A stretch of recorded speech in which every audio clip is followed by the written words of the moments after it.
Teman-teman, selamat siang.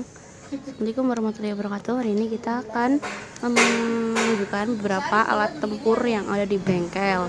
Nah, yang pertama, karena tang ampere dan tester sudah, kita akan menunjukkan cara penggunaan las portable. Nah, cara memasangnya adalah ini ada kaleng gasnya, gas khusus las. Di sini ada kepala las double. Ini gas khusus las.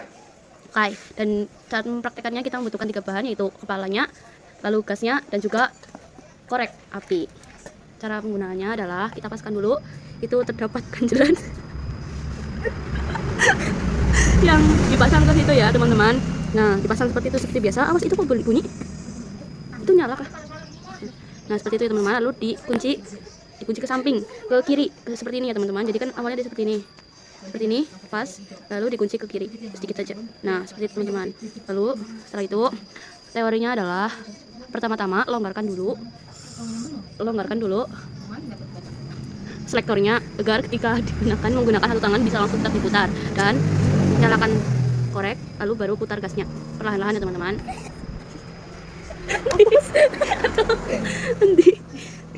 Nah, ulangnya teman-teman. Kemana teman-teman? Ulang teman-teman. Api dulu, baru gasnya diputar perlahan-lahan ya teman-teman. Ya, ada angin teman-teman. Nah, seperti itu ya teman-teman. Nah, sudah teman-teman. Kecilkan kak. Nah, seperti cara penggunaan las portable ya teman-teman. Sudah, terima kasih. Nah, setelah itu cara mencopotnya adalah selektor kepalanya diputar ke kanan, lalu ditarik seperti biasa. Nah, seperti itu teman-teman. Nah, sebelum dicopot itu pastikan selektor sudah tertutup agar tidak ada gas yang bocor. Sekian. Setelah itu kita akan mempraktikkan bagaimana cara penggunaan pemotong pipa kapiler. Nah, di sini sudah ada pipa kapilernya yang seperti ini ya teman-teman. Kalau di kulkas itu seperti itu. Tuh. Nah, seperti itu teman-teman. Sekarang cara praktekannya. Gimana caranya? Tinggal menggunakan satu tangan juga cukup.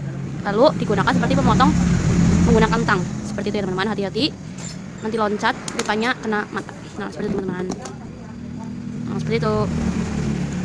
Next teman-teman, kita mempunyai yang namanya metil ya teman-teman. Ini berfungsi untuk flushing. Biasa untuk flushing kondensor dan juga evaporator. Nah, ini juga bisa digunakan untuk luka karena dia sama fungsinya seperti alkohol yang coba digunakan dengan tangan, dia akan dingin seperti misalnya alkohol ya teman-teman. Nah, itu bisa teman, kita mempunyai yang namanya oli untuk kompresor. Di sini oli ada beberapa tipe, yang kita pegang adalah tipe R134A. Nah, oli ini gunanya adalah untuk di kompresor, dan pastikan kompresornya memiliki tipe yang sama. Nah, jadi lihat di sini dia juga kompresor R134A. Ini ya teman-teman. Nah, kompresor ini juga harus diisi dengan freon yang dengan tipe sama, yaitu R134A. Itu ya teman-teman. Nah, selanjutnya teman-teman, kita mempunyai berak dan juga borak. Nah, di sini fungsi berak adalah untuk menyambungkan pipa, yaitu pipa tembaga ke pipa tembaga. Sedangkan borak digunakan untuk menyambungkan pipa besi ke pipa tembaga. Nah, ini adalah si borak ya teman-teman. Cara menggunakan berak yaitu di sini misalkan ada ini kan pipa tembaga ya teman-teman. Nah, nanti kan di sana yang itu dari tembaga ke tembaga lah, ini tuh fungsinya sama seperti timah atau tinol untuk solder ya teman-teman. Yaitu ini nanti dipanaskan, bisa menggunakan las portable atau menggunakan pemanas yang lain, tunggu sampai dia meleleh, dan tempelkan seperti biasa kalau tembaga ke tembaga. Nah, jikalau dari besi ke tembaga seperti itu ini kan besi, itu tembaga. Nah, teman-teman menggunakan yang namanya borak ini ya teman-teman. Nanti ini dipanaskan terlebih dahulu sampai dia merah, lalu congkel ini sedikit saja, lalu tempelkan ke sini, dan ketika sudah menempel, sudah menutupi seluruh area, nanti menggunakan berak untuk seperti yang tadi di tembaga ke tembaga. Seperti itu ya teman-teman, fungsi berak dan borak. Nah, teman-teman, kita mempunyai relay dan juga overload. Nah, fungsi relay ini adalah untuk tekan berlebih. Oh, ini adalah komponen yang dipasang pada kompresor. Nah, ini mempunyai fungsi seperti fuse, yaitu ketika nanti kompresor memiliki tegangan berlebih, dia akan langsung menyerang yang namanya overload. Nah, seperti ini teman-teman. Nah, dengan relay mempunyai 2 pin, yaitu pin kanan dan pin kiri. Coba pasang mbak. Nah, salah satu dulu ya. Mohon maaf, itu overloadnya dulu yang dipasang dong, nggak bisa di itu. Nah, cara memasangnya adalah seperti ini.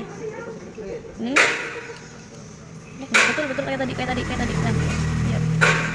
Nah, seperti itu. Itu overload dipasang, dia berfungsi seperti fuse. Lalu relaynya dipasang. Nah, seperti ini. Ini merupakan relay pin kanan. Lalu ganti mbak. Ini merupakan relay dengan pin di kiri, teman-teman. Oke teman-teman, jadi selanjutnya ini ada termostat. Tenang teman-teman, ulangin. Oke teman-teman, jadi di sini ada termostat. Termostat ini berfungsi untuk mengatur suhu pada kulkas. Ini bisa diputar-putar. Ya. Apabila suhu dalam kulkas itu sudah terlalu dingin, maka termostat akan mengeluarkan bunyi tek. Lalu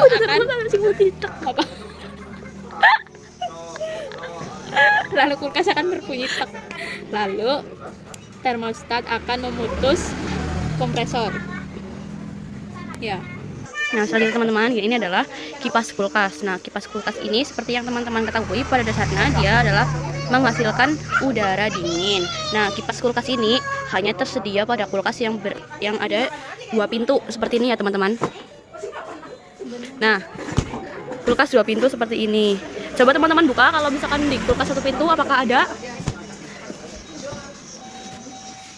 Jeng, tidak ada ya teman-teman. Tuh, ada teman-teman. Walaupun dia memiliki freezer juga, tapi kipas kulkas hanya terdapat pada kulkas dengan 2 pintu. Nah, kipas kulkas itu berada di sini ya teman-teman. Nah, kipas kulkas ini adalah penghasil dingin dari freezer atas. Karena dia hanya ada di freezer atas ya teman-teman. Di freezer bawah tidak ada yang namanya kipas kulkas. Nah, kipas kulkas ini menghasilkan dingin. Jadi dia kalau misalkan itu baru dinyalakan mesinnya, nanti dia akan mendinginkan area atas dulu ya teman-teman. Nah, ini nanti dia akan turun ke sini. Kalau ini sudah ada biang-biang esnya, nanti dia akan turun melalui ini ya teman-teman. Nih, di sini terdapat rongga-rongga. Nah, tuh itu ya teman-teman, rongga-rongga itu. Nah, dia akan menyalurkan ke bawah dinginnya. Seperti itu ya teman-teman. Oke teman-teman, jadi di sini ada heater. Heater ini bekerja apabila biang es sudah mencapai batasnya, lalu heater akan memanas untuk mengurangi suhu yang terlalu dingin. Dah.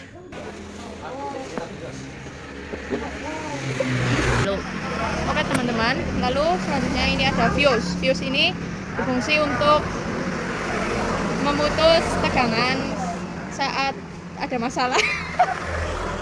Nah, fuse ini seperti tameng ya teman-teman. Jikalau ada sesuatu bermasalah dengan modul atau komponen lain, dia akan langsung menyerang fuse ini. Nah, setelah fuse diserang, dia tidak akan merusak modul atau komponen lain seperti itu.